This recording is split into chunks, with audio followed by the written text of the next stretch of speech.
Hi, I'm Dr. Andrew Farley, host of The Grace Message. Got a Bible question? Struggling with a personal issue? Wondering about a tricky verse? At BibleQuestions.com, you'll get clear, grace-based answers in 10 seconds or less. No fluff, no confusion, just practical biblical truth. Ask anything, anytime, and experience the power of God's love. Visit BibleQuestions.com. That's BibleQuestions.com, your go-to for biblical clarity. Jesus plus nothing. 100% natural, no additives. Andrew Farley is celebrating your freedom in Christ. Call in and ask your questions at 877-655-6755. That's toll free at 877-655-6755. Via satellite from Texas, it's The Grace Message with Dr. Andrew Farley. Hello, everyone. Welcome to The Grace Message. I'm Andrew Farley. So glad that you are joining us tonight. We got open lines for you, 4 open lines, 877-655-6755. Maybe you've got a question tonight about a scripture passage. Perhaps you heard something in church recently and well, you're not sure about it. You want to put it to the test. That is exactly why we're here for you tonight. Go for it. Give us a call right now, 877-655-6755. Maybe you got a question about something going on in your life, in your marriage, with your kids, in your church, and you're looking for that grace perspective. Or, as I said, perhaps you're chatting with somebody, heard something in church, or in a coffee shop or online, scrolling through social media. It caught your attention. You've got questions. Well, that is precisely why we're here right now. We are live across the United States and Canada on Sirius XM, all kinds of FM and AM stations.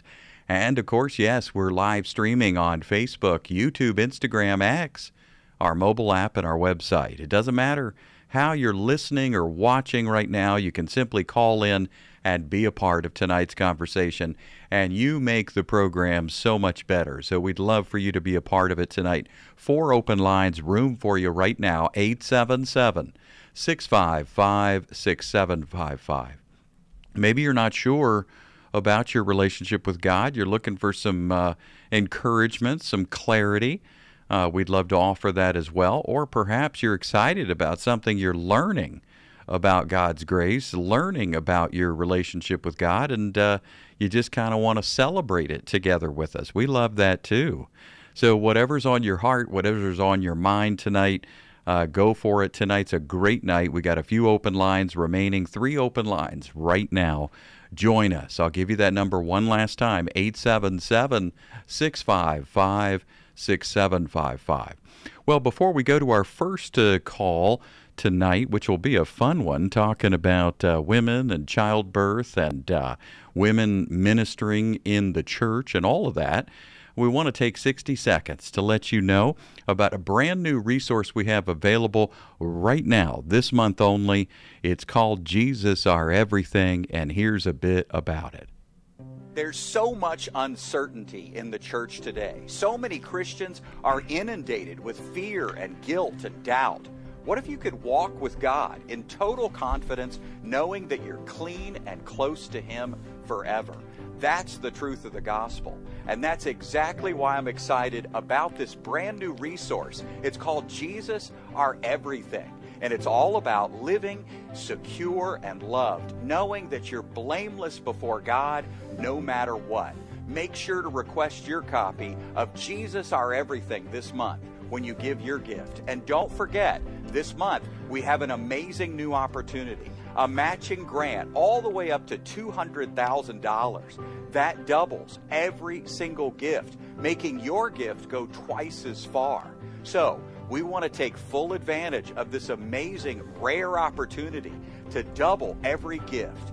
Give your gift today and support the Grace Message. Help us reach even more people all around the world with the message of God's love and grace found only in Jesus Christ.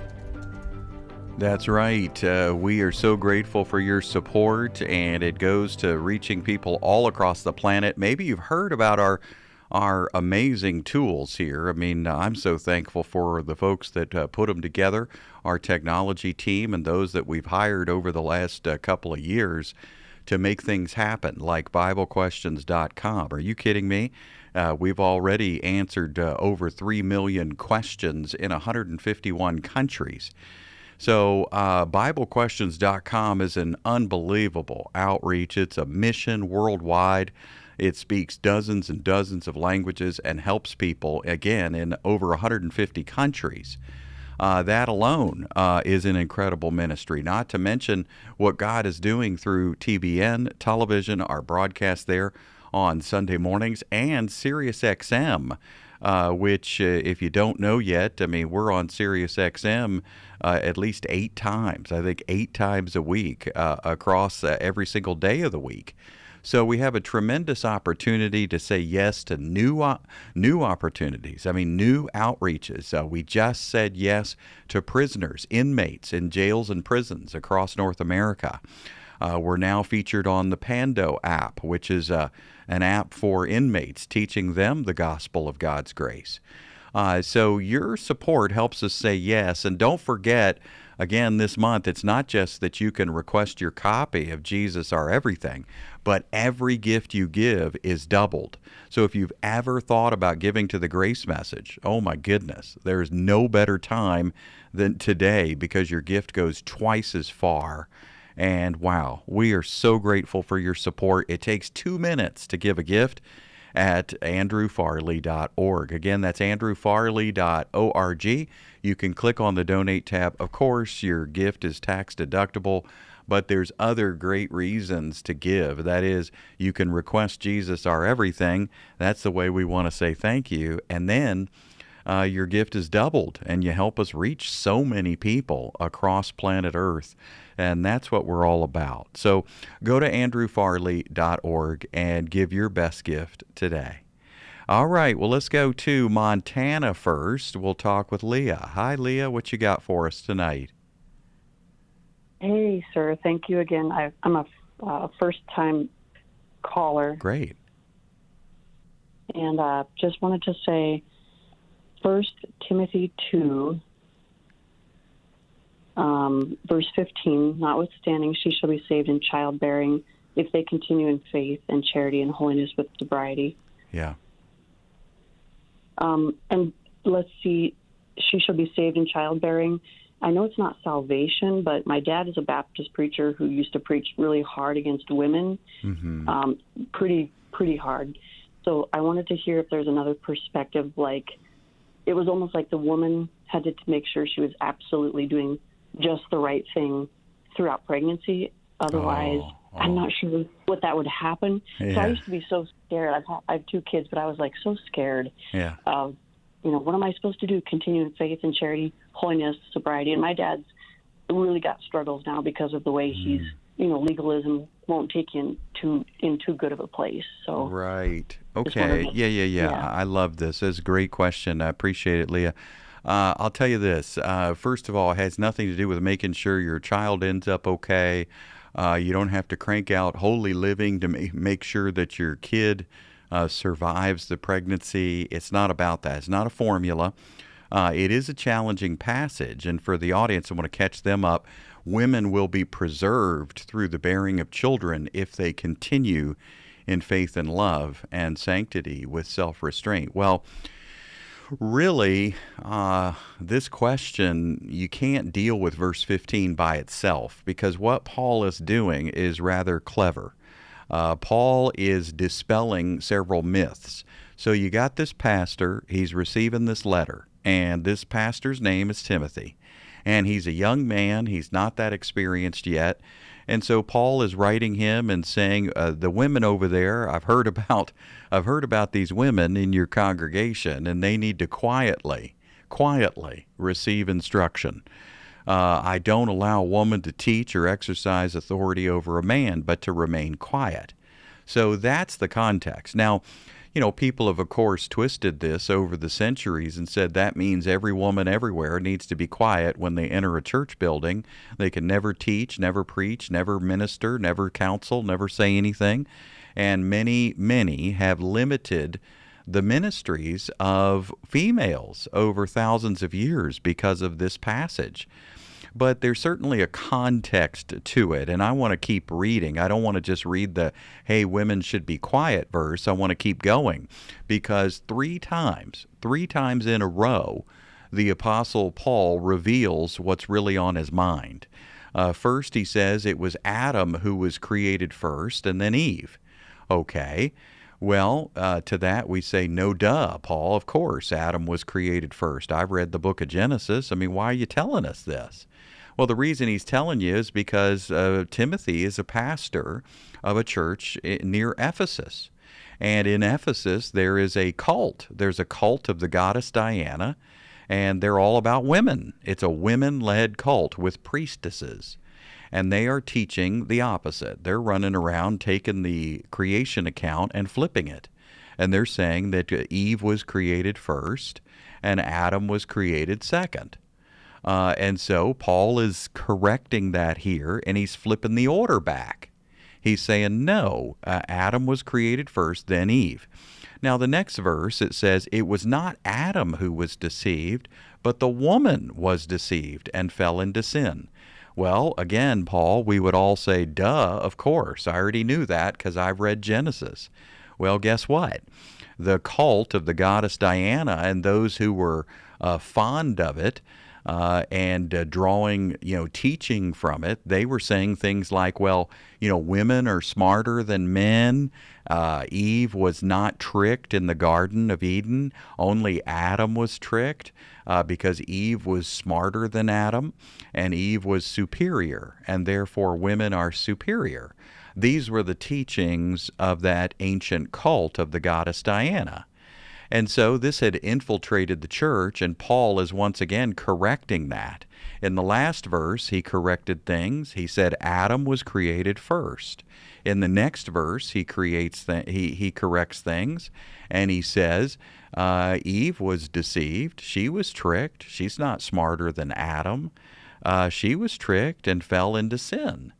Now, the third verse is the verse you ask me about, and it also is a correction. It says, women will be preserved through the bearing of children if they continue in faith and love. Okay, well, I mean, you kind of almost want to say duh to that one. Most women I know, they make it through childbirth. So what's he talking about? Well, the women in that cult of the goddess Diana were saying, hey, you females don't need to bother. You don't need to bother with raising children. Don't bother having children. Don't bother having families. Don't bother getting married, because you need to be leading society. This needs to be a matriarchal society with women at the helm. That's what they were teaching in that cult 2,000 years ago near Ephesus. With all of their priestesses, their female leadership, that's what they were pushing. And so Paul is saying, no, hang on. In fact, having a family and having kids is worthwhile. And the verbiage here, he's not really talking about being saved, like being justified before God. This isn't about getting spiritually saved, but what he's saying is women will have a fruitful life. Women will have a full life. Women can have a fulfilling life through the bearing of children if they continue in faith and love and sanctity with self-restraint, meaning keep your eyes on Jesus, get married, have kids, enjoy it to the fullest, and give thanks to God for it. It is not a second-tier experience. It is not a lesser life. And what you've been hearing from that cult of the goddess Diana is absolutely wrong. They are denigrating childbirth. They are denigrating family life. They are denigrating marriage. They're trying to push the female forward ahead of the male. It's not healthy. It's not godly. So Paul is correcting all three of those things in 3 verses in a row, saying Adam was created first, saying Eve was not smarter than Adam, and then saying you shouldn't neglect family life. If that's what your heart wants, go for it, because you can have a fruitful life in bearing children. So that's really what's going on in this passage, Leah. It has nothing to do with some sort of formula to make sure your baby survives. In context, it's all about fighting against heresy. So I'll put you back on for a minute and see. Does that make sense of the passage for you? Yes, I have never heard it explained like that. That is really wonderful. I took notes in my Bible as you were talking, and it really is encouraging. 2 chapters later, I think Paul is correcting the lie about forbidding to marry. Yeah. So, like, that really makes sense that that's a doctrine that was yes. from the cult. So thank you. Thank you. You bet. You bet, Leo. That's a great observation. Absolutely. There were people forbidding marriage and then talking badly about childbirth. Right.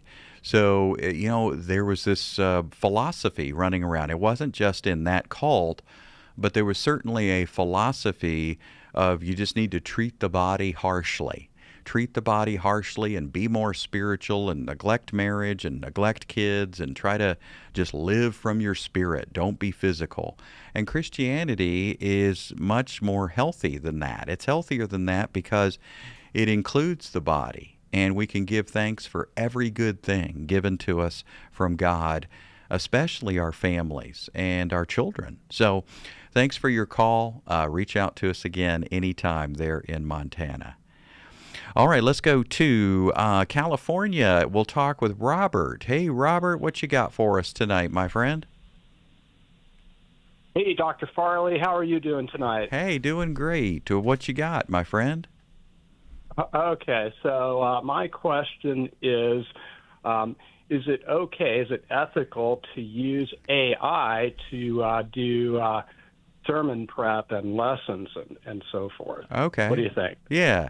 Yeah, I think it's okay. I mean, for hundreds of years, thousands of years, people have had reading material. I mean, commentaries have been around, ever since the early church, people have been writing commentaries. So, I think the problem is when pastors don't understand the gospel, and it depends on what you mean by preparation. I mean, I know there are people out there that sort of script their sermons. I'm the opposite. I hate scripts. You give me a script and it's a nightmare. I wouldn't want anything scripted. My team knows that. Whenever I'm given some script for a wedding or a funeral service or any other thing, including a 60-second video I'm supposed to make, if somebody scripted it, I'm in trouble. I like to shoot from the hip and talk from the heart. I think it's a problem if a pastor is saying to a robot, hey, write my sermon for me, and then they're reading it. Here's what I worry about. Do they even know what they're saying? And are they ready for questions? Are they ready for follow-up? So in that sense, it would be a problem. But there's nothing demonic about a computer. So we got to get out of our heads that, technology is evil in and of itself. It's a tool. It's how you use it. So look at how we're able to use AI to reach the world and minister the gospel to 151 countries. At BibleQuestions.com, I've spent 2 years programming that to help people understand the scriptures better and understand God's grace better. If somebody's using a technology, whether it's just Googling something or going online to a commentary to find information, I mean, information is not a bad thing. Let's as pastors, let's be informed. But as far as it writing something for you and you standing up there and reading it, I'd say no way to that, because what are you going to do when you're responsible for what somebody else wrote? Even before technology, there were people writing other people's sermons. That's been a thing. There's been ghostwriting, people writing other people's books. I know that's been a thing for hundreds of years. Well, maybe in the last century especially. But there's been news stories about such and such a pastor. It was ghost written, or this was written for him, or whatever. That's normal practice for a lot of people. That would make me tremendously nervous. I'll be candid with you. Even though it's a slower process, I've written my own books. I've never had a ghostwriter. Never had anybody write a sermon. I don't like scripts. I don't like writing sermons. I like studying and preparing and then just talking from the heart. But I don't think there's anything inherently evil about AI or technology. It's just simply how we use it, to what extent we use it, and whether we understand our topic and we're ready to be accountable for what we teach. So we don't want to just be talking heads that are reading scripts. That's not shepherding. I mean, that's not real teaching. That's just acting, like in Hollywood. So I hope that helps, Robert. You're calling from California, maybe near Hollywood. So thanks for your question. It was a good one. All right, well, let's go now to, how about Illinois? We'll talk with John. Hi, John. What you got for us tonight? Hey, how you doing? Yeah, as far as like the Old Testament where it says, the sons of God. Yeah. And, they came and mated with the women or whatever, and, it's a Nathalie or whatever. Were those fallen angels, or were they demons, or just regular angels? And if so, are they still here with us on earth somewhere? Yeah.